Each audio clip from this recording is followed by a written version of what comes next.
Sir మనిషి గారు ఒక్కసారి చూడండి సార్, ఒకసారి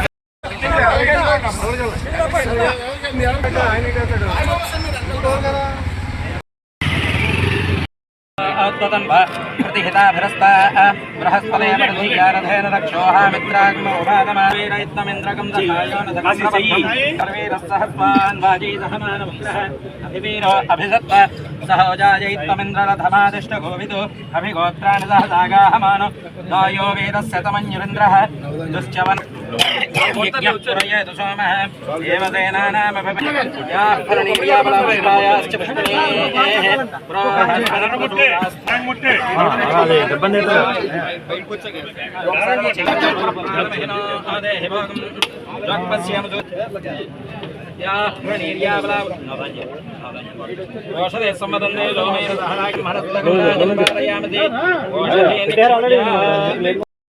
ఈ రోజు మన గౌరవనీయులు కేంద్ర మంత్రివర్యులు శ్రీనివాస్ వర్మ గారు ఈ రోజు డయాలసిస్ సెంటర్ ఓపెనింగ్ ఇచ్చిన సందర్భంగా ఆయనకి స్వాగతం పలుకుతూ అదేవిధంగా ఈ కార్యక్రమం ఇచ్చేసిన కూటమి నాయకులందరికీ పేరు పేరున ఉదయపూర్వ నమస్కారం.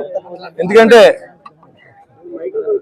ఈరోజు చాలా మంది ఎంపీలు కష్టం సుఖం తెలియకుండా చాలా మంది ఎంపీలు చేసి ఉండొచ్చు, కానీ ప్రజల నుంచి వచ్చిన మనిషి, కష్టం తెలిసిన వ్యక్తి, చిన్న కార్యకర్త స్థాయి నుంచి కేంద్ర మంత్రి దాకా ఎదిగిన వ్యక్తి మనం ఏం చెప్పినా అర్థం చేసుకుని ఇక్కడ నేను ఫస్ట్ అడిగితే ఇక్కడ డయాలసిస్ సెంటర్ పెట్టాలన్నా చాలా మందికి ఇబ్బందులు ఎక్కువ ఉన్నాయి, ఇక్కడ షుగర్ వచ్చి అందరూ ఇబ్బంది పడుతున్నారంటే ఇమీడియట్ గా 2 కోట్లు ఆ రోజు శాంక్షన్ చేయడం, టెండర్ ప్రాసెస్ లేట్ అయింది, అది అయ్యి వాళ్ళకి అవడం, దానికి ఈ రోజు ఆయన రావడం చాలా అదృష్టంగా భావిస్తా ఉన్నాం. ఎందుకంటే అదే కాకుండా ఈ తాడేపూడి రైల్వే స్టేషన్ కి దాదాపుగా 40 కోట్ల రూపాయలతో అభివృద్ధి చేసిన ఘనత మన కేంద్ర మంత్రి గారు దక్కుద్దని కూడా తెలియజేస్తా ఉన్నా. ఎందుకంటే మనం చాలా మంది తెలియదు, మంత్రి గారు ఏదో ఊరికనే మంత్రి అయిపోయాడు, ఎమ్మెల్యే ఊరిలో గాల్లో అయిపోయాడు అని మాట్లాడేవాడిని చాలా మందిని చూశాను నేను. కానీ మేము ఎవరో గాల్లో అవ్వలేదండి, చాలా జీవితం అంతా కష్టపడి ప్రతి మనిషిని కలిసి కష్ట సుఖం తెలుసుకుని మేము ఈ స్థాయికి వచ్చాం. ఖచ్చితంగా ఈ తాడేపూడిలో ఏ రకమైన ఇబ్బంది లేకుండా చేసేందుకు నా శాయశక్తిలా కృషి చేసిన నాకు ప్రతిదానికి సహకరించిన శ్రీనివాస్ వర్మ గారికి ధన్యవాదాలు. ఎందుకంటే అందరి సహకారం లేకపోతే మనం ఏమో 10 మంది మంచోడు అంటే మనం మంచోడు అవుతాం, 10 మంది ఎదవంటే ఎదవని అంటారు మనల్ని. కాబట్టి 10 మందితోనే ఈ రోజు ఇలా ఇంకెప్పుడు జరగలేదు, ఎంపీ ఎమ్మెల్యేలు ఇద్దరు బాగా చేశారనే విధంగా ఒక మంచి టీంని ఆయన కూడా నేను ప్రతిదాన్ని గౌరవించి సార్ ఇది ఇలా చేద్దామన్నా, ఇలా చేస్తే బాగుంటుంది అంటే ఆయన ఏది కాదనలేదు. కాకపోతే అన్నిటికీ డబ్బులు ఉండకపోవచ్చు, వచ్చినప్పుడు వస్తాయి, కొన్ని కోరికలు ఉంటాయి, కొన్ని జరుగుతాయి, కొన్ని జరగవు, భగవంతుడు కూడా తీర్చలేడు అయ్యి. కానీ దానికి మన ఎన్నే డిసాటిస్ఫాక్షన్ అయిపోయి ఏదో మమ్మల్ని తిడితే కలిసి వచ్చేదేం లేదు. ఖచ్చితంగా కేంద్ర రాష్ట్ర ప్రభుత్వాలు డబుల్ ఇంజిన్ సర్కార్ నడుస్తుంది. నరేంద్ర మోడీ గారి నాయకత్వంలో భారతదేశం అంతా కూడా సుభిక్షంగా ఇవాళ ఉందంటే కారణం నరేంద్ర మోడీ గారు.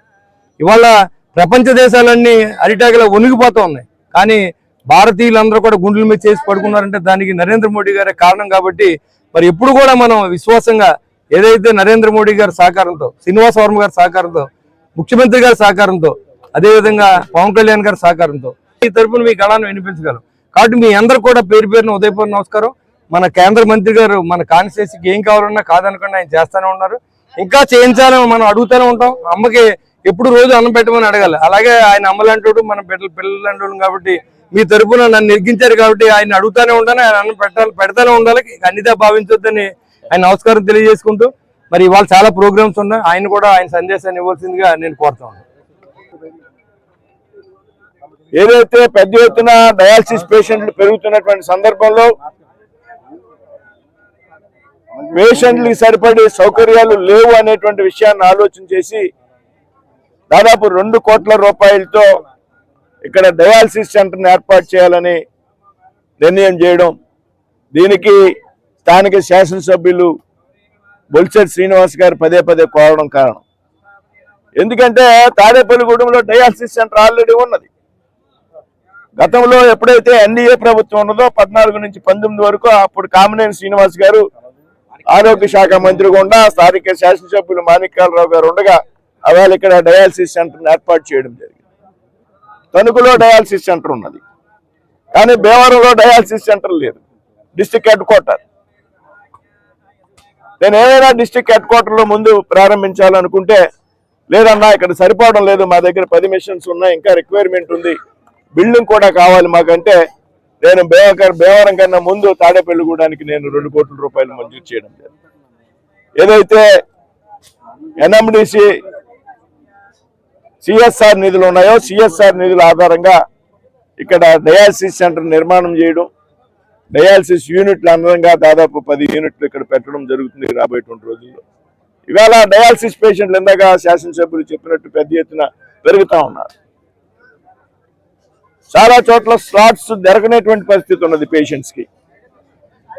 బయట ప్రైవేట్ హాస్పిటల్కి వెళ్తే సామాన్యుడు భరించలేనంతగా డయాలసిస్ డబ్బులు వసూలు చేయడం జరుగుతుంది. కాబట్టి ఆరోగ్యానికి పెద్ద ఎత్తున ప్రాధాన్యత ఇవ్వాలనే ఆలోచనతో ఇక్కడ డయాలసిస్ సెంటర్ కార్యక్రమానికి రూపకల్పన చేయడం జరిగింది. తాడేపల్లిగూడానికి సంబంధించి ఇంకా చాలా విషయాలు ఉన్నాయి. మిత్రులు శాసనసభ్యులు పదే నిరంతరం మీ అందరికీ తెలుసు, ఆయన మామూలుగా మాట్లాడితేనే దెబ్బలాడినట్టు ఉంటుంది. ఇంక దెబ్బలాడితే ఎలా ఉంటుందనేది మీ అందరూ ఆలోచించండి. కాబట్టి అంటే కోరిక అంటే ఇప్పుడు చూసా గూడెంలో లోపలికి వెళ్ళి కొన్ని ఇంటీరియర్ రోడ్స్ చూసా, అద్భుతంగా రోడ్స్ అన్ని 30 ఫీట్ 40 ఫీట్ సీసీ రోడ్లుగా మార్చారు. నేను అడుగుతా ఉన్నా, ఈ రోడ్లన్నీ ఎప్పుడు వెడలిపోయినాయి? గతంలో మేము గూడెంలో బాగా తిరిగాం, మాణిక్యాలరావు గారు శాసనసభ్యులు ఉండగా ప్రతి సందు కూడా తెలుసు. ఇవాళ ఇంత వెడల్పు ఎట్లా చేశారు ఇవన్నీ అంటే చేస్తున్నాం ఉన్నా, ఎక్కడన్నా ఆక్రమణలు ఉంటే ఖాళీ చేస్తున్నాం, నచ్చ చెబుతున్నాం, ఎవరికి ఇబ్బంది కలగకుండా అందరూ సహకారం కారణంగా ఇది సాధ్యమైంది. అంటే నిరంతరం కూడా ఒక చక్కటి స్విమ్మింగ్ పూల్ జిల్లాలో కాదు రాష్ట్రంలో ఎక్కడ కూడా పురపాలక సంఘం లోకల్లో ఎమ్మెల్యే స్విమ్మింగ్ పూల్ నిర్మించినటువంటి సందర్భం లేదు. అలాగే మంచి యోగా సెంటర్, స్కూల్కి సంబంధించి మంచి అభివృద్ధి కార్యక్రమాలు. ఇందాక శాసనసభ్యులు శ్రీనివాస్ గారు సోదరులు ఒక విషయం చెప్పారు.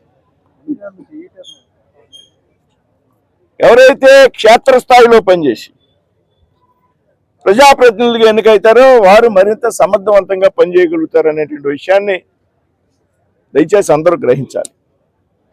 ఇక్కడ ఉన్నటువంటి అసెంబ్లీ ప్రజలు కానీ పార్లమెంట్లో ఉన్నటువంటి ప్రజలు కానీ అలాంటి సామాన్యులు ఎవరైతే ఉన్నారో నిత్యం ప్రజల్లో తిరిగి కలిసి మమేకమై పనిచేసేటువంటి వ్యక్తులు ఎవరైతే ఉన్నామో వారికి మా పార్టీలు అవకాశం ఇవ్వడం ద్వారా ఎన్డీఏ కూటమి ద్వారా చక్కగా నరేంద్ర మోడీ గారు, చంద్రబాబు నాయుడు గారు, పవన్ కళ్యాణ్ గారి నాయకత్వంలో క్షేత్రస్థాయిలో పనిచేసినటువంటి మాలాంటి కార్యకర్తలు ఎమ్మెల్యేలుగా పార్లమెంట్ సభ్యులుగా ఎన్నికైనప్పుడు మాత్రమే ఈ రకమైనటువంటి అభివృద్ధి ఉంటుంది అనేటువంటి విషయాన్ని ఈ సందర్భంగా చెప్తా ఉన్నా. 7 ఎయిర్పోర్ట్లు ఐడెంటిఫై చేయడం జరిగింది, ఇన్క్లూడింగ్ కుప్పం చంద్రబాబు నాయుడు నియోజకవర్గం. దానికి సంబంధించి డిపిఆర్లు అవుతున్నాయి, దానికి సంబంధించి డీటెయిల్స్ అన్ని తయారు అవుతున్నాయి. తాడేపల్లిగూడ ల్యాండ్ అవకాశం ఉంది కాబట్టి ల్యాండ్ ఎక్విజిషన్ తాడేపల్లిగూడాన్ని రాబోయే రోజుల్లో త్వరగా ముందుకెళ్తుందని చెప్తాను.